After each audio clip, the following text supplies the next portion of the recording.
Well, I'm cleaning out the budgie cages this morning, and I thought I'd do a little video on a simple budgie setup. Now, this is called a flight cage right here, and this is the minimum size cage you should have for any budgies.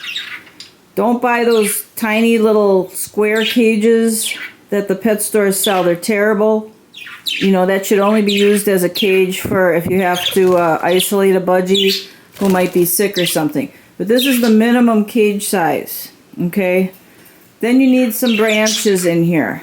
Now, if you saw how I made the branches, I'm putting another video on with the pigeons. I might get this video on first, though. But the branches are made of something non-toxic. They can either be apple, or they can be willow branches, or they can be grapevines that haven't been sprayed. These are grapevines here. Grapevines are nice because they're so long you can cut them into any size you want, and they have these curves in them, which makes it interesting for somebody like Tad right here. Hello, Tad. How are you doing? How are you doing, Tad? Okay. To make these into perches, you want to put them in the oven and bake them for about 20 minutes, about 250 to 300 degrees. That'll kill any bacteria or other fungal problems that are on these branches from outside. Then what you do is you drill a small hole in the end of the branch. I could take this apart and show you. Okay, these are stainless steel washers and a wing nut. And I'm just going to take it off here to show you.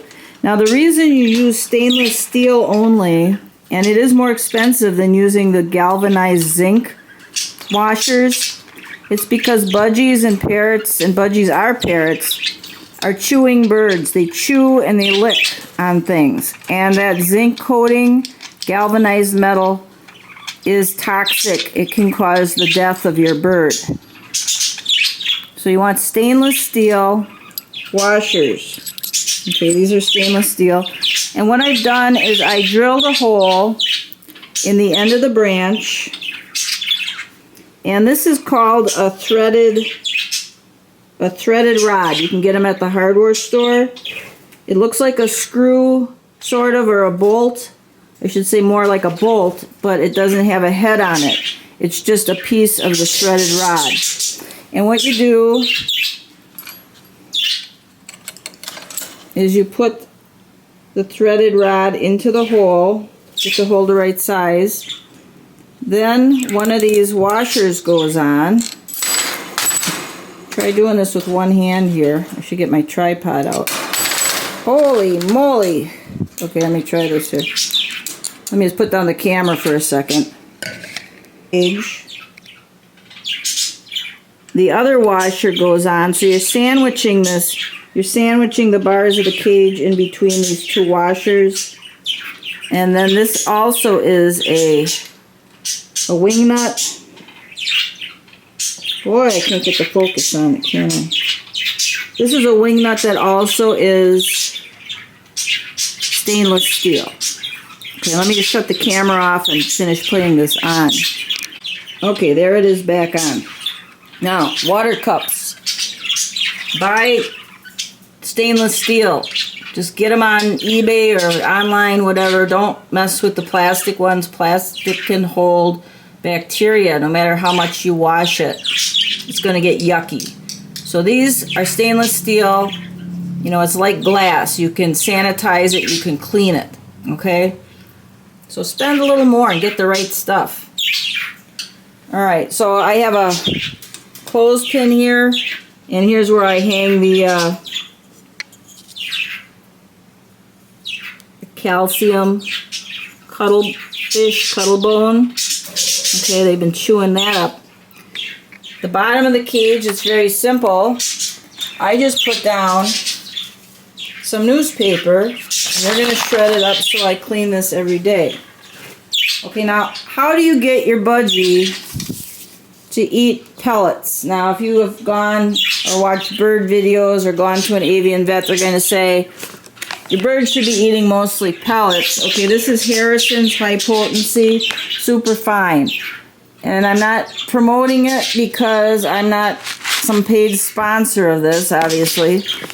Not with how many people watch my videos anyway, but this is the one recommended by a lot of people and by avian vets. But I don't believe that you should just be feeding your bird pellets. They'll say, oh, just feed your bird pellets, like 80%. Well, I don't do that. What I do is I feed them pellets. I feed them cooked grain. This is wild rice cooked up with quinoa and barley. And the way you cook this, I put in, depending on how many birds you have, because you don't want to keep it in the refrigerator more than a few days. But I put in, you could say, a 1/4 cup of quinoa, an 1/8 cup of wild rice, and an 1/8 cup of barley. Put it into a pot, boil it for 10 minutes, just 10 minutes.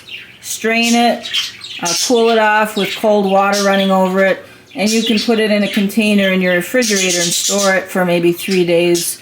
I wouldn't go past 3 or 4 days because you don't want it to get to the point where bacteria might be growing on it. Now, to this, I'm going to show you what I add. Okay, this is a bird vitamin called Necton S. Not promoting it again. I've just, it's one I use, and I'm going to show you just how much I put on here. Now, this is so light. Okay. It's like salting, barely salting. That's it. All right, that's all I'm going to put on there. That gives it a little bit of vitamins, and then I just mix it up. Now, listen to them hollering. They're out today. They can hear this, okay? Now, because they're out today, I'm just making one dish. Normally, I'd make 2 dishes. So I'm just going to put it on top of the cage here. Here comes Tad. And I'm also going to put a romaine lettuce leaf here for them for the day. And there's Tad eating. Come on, guys. Come and eat. They might not want to come and eat when they see me with the camera. Come on. I'm not going to hurt you. Come on over here, Colby. Colby's the blue guy. Come on, Colby, baby. Oh, yum. It's cooked grains. Now, remember, that again, that's quinoa. It's mostly quinoa, and it's some wild rice, and it's some barley. And then the tiniest pinch of vitamin on top. Hardly anything at all. And you want to add the vitamin when you're going to give it to them. Don't put the vitamin in ahead of time because you will wreck it. It'll be bad. It'll turn black and get moldy in your refrigerator. So you add the vitamin right before you give it to the birds. Uh-oh, I guess the camera scared them. Okay, I'm going to move away from here. Now, what I was getting to was how do you get budgies to eat pellets, okay? Now, let's think about the budgies in the wild. They're from Australia, and they are ground-feeding birds. So if you have ground feeders, like sparrows, budgies are the same.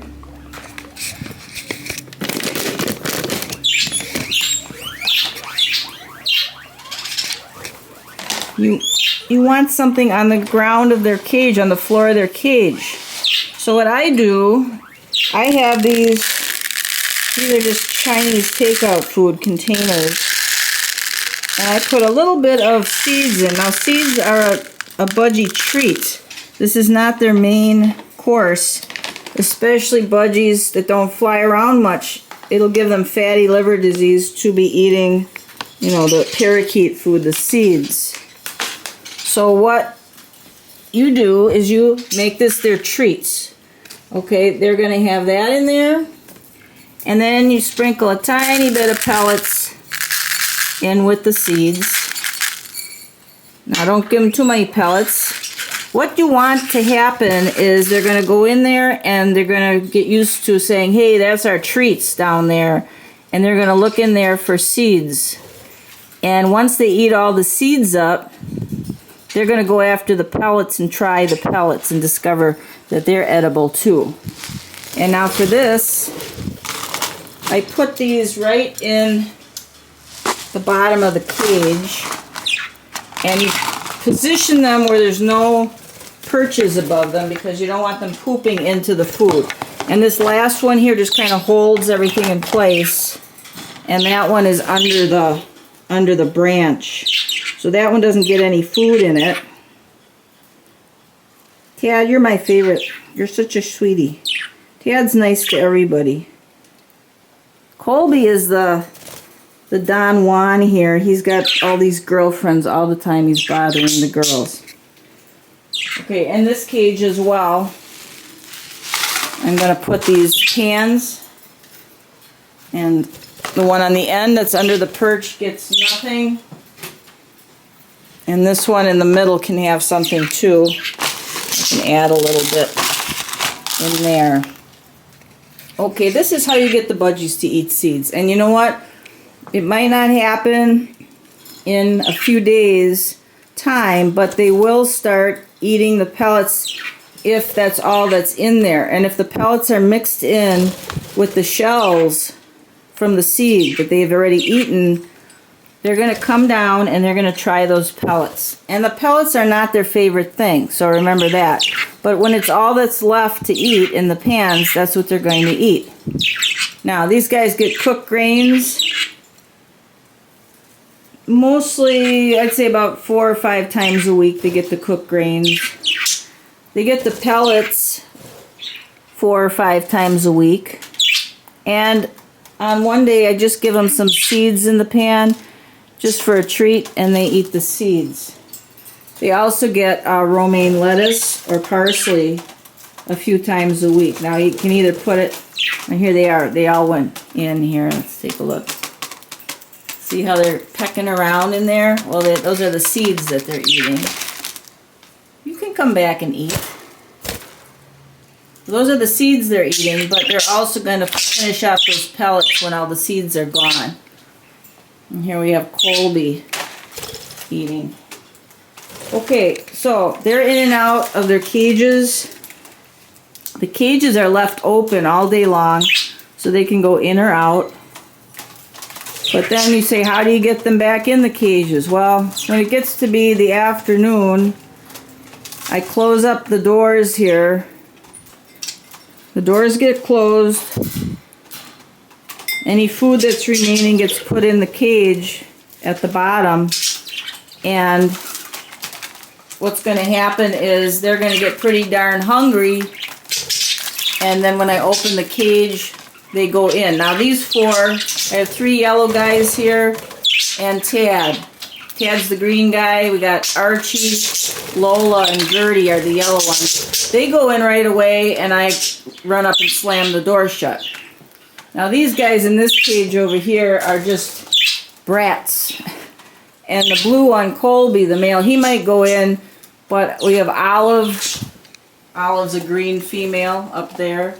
And Olga, who is a light blue little bitch, she will not go in. So what I did is I take a string, I turn the cage around the other way and keep the door like a drawbridge, and I pull the string over the back of the cage and I sit on the couch, and then when some of these birds go in, I pull the string and it closes the door up. I mean, I turn this whole cage around and pull the string over the top of the cage. So I close the door, and generally 2 of them will go in. Sometimes all 3 of them go in.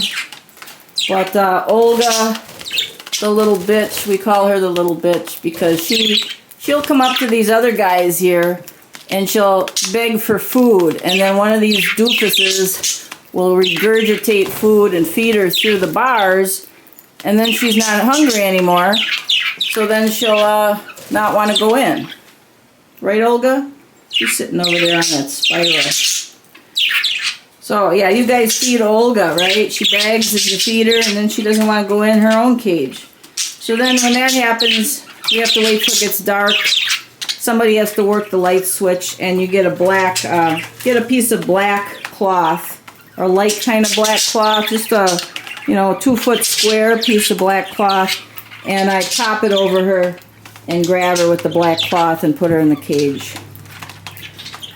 So anyway, that's the simple setup for budgies. And these guys will be out all day here flying around. And then, like I say, in the afternoon, who's ever home, sometimes I'm not home, but whoever comes home first closes up the cages and takes the food away so that they get hungry. And you know, by the end of the day, they'll have eaten through this big lettuce leaf as well. And that's important too, that they get some greens. So there's a simple cage setup. Remember, budgies and all birds need to come out and fly.